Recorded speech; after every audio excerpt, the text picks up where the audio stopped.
வணக்கம். இன்னைக்கு நாம ஒரு சூப்பரான விஷயத்த பத்தி பேச போறோம். உண்மையான செல்வாக்குனா என்ன?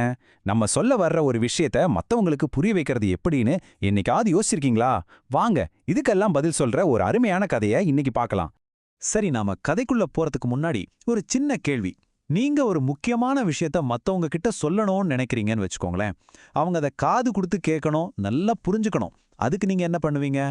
இந்த ஒரு கேள்விக்குள்ள தான் நாம பார்க்க போற கதையோட மொத்த சாராம்சமும் அடங்கியிருக்கு. சரி, வாங்க கதைக்குள்ள போகலாம்.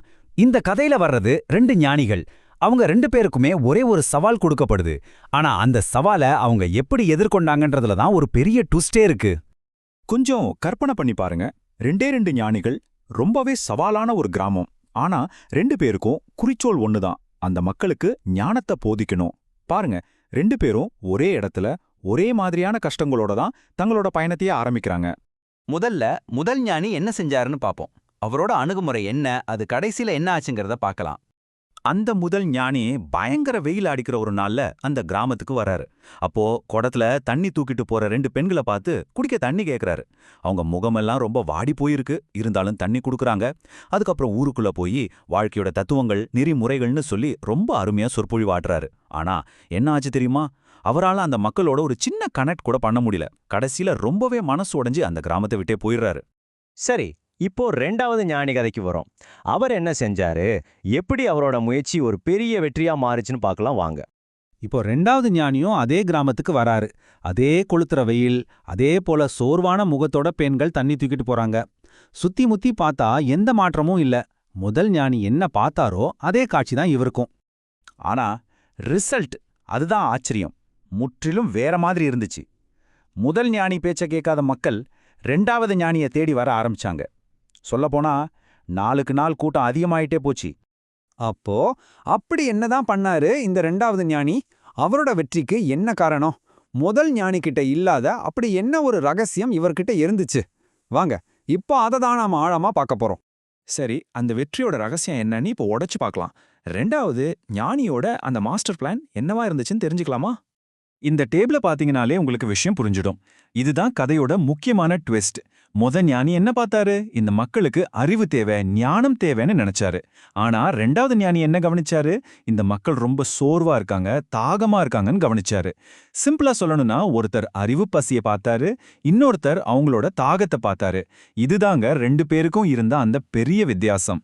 ரெண்டாவது ஞானியோட இந்த மெத்தட் இருக்கே, அதை நாம 4 சிம்பிள் ஸ்டெப்ஸா பிரிக்கலாம். ஸ்டெப் 1, கவனித்தல். தனக்கு தண்ணி கொடுத்த பெண்களோட வாடி போன முகத்தை அவர் நல்லா கவனிச்சாரு. ஸ்டெப் 2, புரிஞ்சுக்கிறது. அந்த முகங்களை பார்த்ததும், ஓ, இந்த ஊர்ல பெரிய தண்ணி பஞ்சம் இருக்குன்னே அவர் புரிஞ்சுக்கிட்டாரு. ஸ்டெப் 3, செயல்.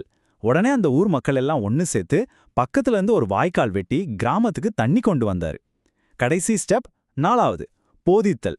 இப்போ பாருங்க, அவங்களோட அடிப்படை தேவையான தண்ணி பிரச்சனை தீர்ந்ததுக்கு அப்புறமா தான் அவர் தன்னோட போதனைகளையோ ஆரம்பிச்சாரு. இதிலிருந்து நமக்கு கிடைக்கிற பாடம் ரொம்ப ரொம்ப முக்கியமானது. அதாவது, ஒருத்தரோட அடிப்படை தேவைகளே பூர்த்தியாகாதப்போ அவங்க கிட்ட போய் நாம ஞானத்தை பத்தி பேசினா அதை எடுபடுமா? முதல்ல அவங்களோட தாகத்தை தீர்க்கணும், பசிய போக்கணும். அதுக்கப்புறம் தான் அவங்க ஞானத்தை தேடி வருவாங்க. ஆனா அந்த ரெண்டாவது ஞானி இதோட நிறுத்தல. தண்ணி பிரச்சனையை தீர்த்தது ஒரு பாதி வெற்றி தான். இதுக்கப்புறம் அந்த மக்களோட மனசுல இருந்த ஒரு பெரிய குழப்பத்தையும் அவர் சரி செஞ்சாரு. அவர் நேரா பெற்றோர்கிட்ட போய் பேசினாரு. உங்க குழந்தைங்களுக்கு வெறும் பணத்தை சம்பாதிக்கிறது எப்படின்னு மட்டும் சொல்லிக் கொடுக்காதீங்க. அது மட்டுமே வாழ்க்கை இல்ல. பணத்தை விட ஞானம் எவ்வளவு முக்கியம்னு புரிய வைங்க. ஏன்னா ஞானம் இல்லாத பணம் அவங்கள தப்பான வழிக்கு கொண்டு போயிடும்னு அழகா எடுத்து சொன்னாரு. இதை கேட்டதுதான் பெற்றோர்கள் அவங்க பிள்ளைங்களையும் கூட்டிட்டு அவர் பேச்சை கேட்க வர ஆரம்பிச்சாங்க. இப்போ நாம இந்த கதையோட கிளைமேக்ஸுக்கு வந்தாச்சு. அதாவது, ஞானத்தோட முதல் படி எது? ஞானமா இருக்கிறதுனா உண்மையில என்ன அர்த்தங்கிறத பத்தி பார்க்கலாம். அப்போ ஞானத்தோட முதப்படி எதுன்னு கேட்டா சிம்பிள். மத்தவங்க எனக்காக என்ன செய்யணும்னு நாம எதிர்பார்க்கறத நிறுத்திட்டு, நாம மத்தவங்களுக்கு என்ன செய்ய முடியும்னு யோசிக்க ஆரம்பிக்கிறோம் பாருங்க. அதுதான் உண்மையான ஞானத்தோட முதப்படி. சுருக்கமா சொல்லணும்னா பாடம் இதுதான். ஞானம்ங்கிறது நீங்க சொல்றத மத்தவங்கள கேட்க வைக்கிறதுல இல்ல. அதுக்கு பதிலா உங்க செயல்கள் மூலமா, உங்க அக்கறை மூலமா நீங்க சொல்றத கேட்கறதுக்கான தகுதியே நீங்க சம்பாதிக்கணும். அதுதான் உண்மையான ஞானம். சரி, இந்த விளக்கத்தை முடிக்கிறதுக்கு முன்னாடி உங்ககிட்ட ஒரே ஒரு கேள்வி. உங்க வாழ்க்கையில அது வேலையா இருக்கலாம், இல்ல குடும்பமா இருக்கலாம். நீங்க சொல்ல வர ஒரு செய்தியை மத்தவங்க கேட்கறதுக்கு முன்னாடி அந்த ரெண்டாவது ஞானி மாதிரி யாருடைய தண்ணீர் பிரச்சனைய உங்களால முதல்ல தீர்க்க முடியும்? கொஞ்சம் யோசிச்சு பாருங்க.